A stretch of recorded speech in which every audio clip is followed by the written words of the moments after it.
సమయంలో ఎక్కడైనా ఏ దేశమైనా సరే ప్రపంచంలో ఏ రాష్ట్రమైనా సరే ఒకటే ఒక్క మందు అందరు అధికారులు చక్కగా కావాలంటే మీరు ఎక్కువ శ్రమ పడాల్సిన అవసరం లేదు. మీరు రేపు లోకల్ బాడీలో జెడ్పీటీసీలు ఎంపీపీలు గెలిచి కూర్చొని వికారాబాద్ నియోజకవర్గంలో తెల్లారి నుంచి ఒక్కొక్క ఆఫీసర్ ఎట్లా మారుతారో మీరే చూస్తారు.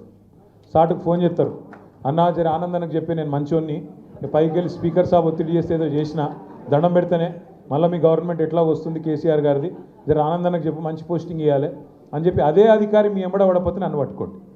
అనిల్ కూడా నేను చెప్పేది ఏంటంటే ఒకటే మందు, ఎక్కతో ఆలోచించేది ఏం లేదు అనిల్, ఒక్కటే ఒక్క మందు.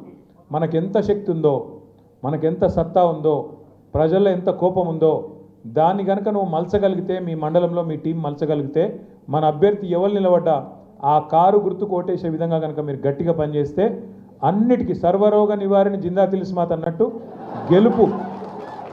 గెలుపే రేపటి మీ పార్టీకి మలుపు అవుతుంది. మీ సమస్యలన్నిటికీ కూడా అదే పరిష్కారం అవుతుంది. ఒక అనిల్కే కాదు, నేను చెప్పే ఈ మాట మనందరికీ కూడా వర్తిస్తుందని చెప్పి నేను విజ్ఞప్తి చేస్తా ఉన్నాను.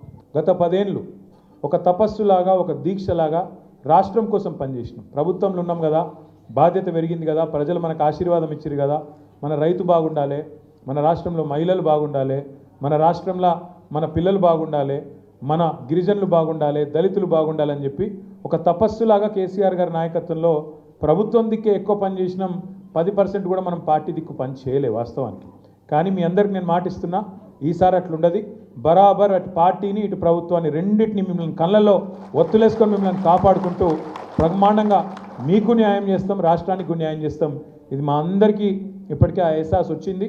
తప్పకుండా న్యాయం జరుగుతుందనే మాట కూడా మా తమ్ముడు శ్రీకాంత్ రెడ్డి అయితే చెప్పిండు, దానికి సమాధానంగా నేను చెప్తా ఉన్నా. ఇక మా మల్లేష్ అన్న 25,000 ఓట్ల మేడాడుతో గెలుస్తామన్నాడు. నేను మొన్న ఆడ అమెరికాలో చెప్పిన, ఇప్పుడు మళ్ళీ చెప్తున్నా. అదేదో సినిమాలో అల్లు అర్జున్ చెప్పిండు. ఏం చెప్పిండు? కళలన్నా కాస్ట్లీ కళలు కనాలి, కనేటప్పుడు ఏమనాలి నువ్వు అంటే 70,000తో గెలుస్తా అనాలి. ఎవడ 25,000 అంటాడు. 70,000తో గెలుస్తాం, కాంగ్రెస్ వాళ్ళ డిపాజిట్లు పోగొడతామని చెప్పాలి. కళలన్నా కాస్ట్లీ కనాలి, ఆలోచనలన్నా రిచ్గా ఉండాలి. దానికేం పడదు కదా, దానికి మిత్తి పడది, దానికి ఏం కాదు, ఏమవుతుంది?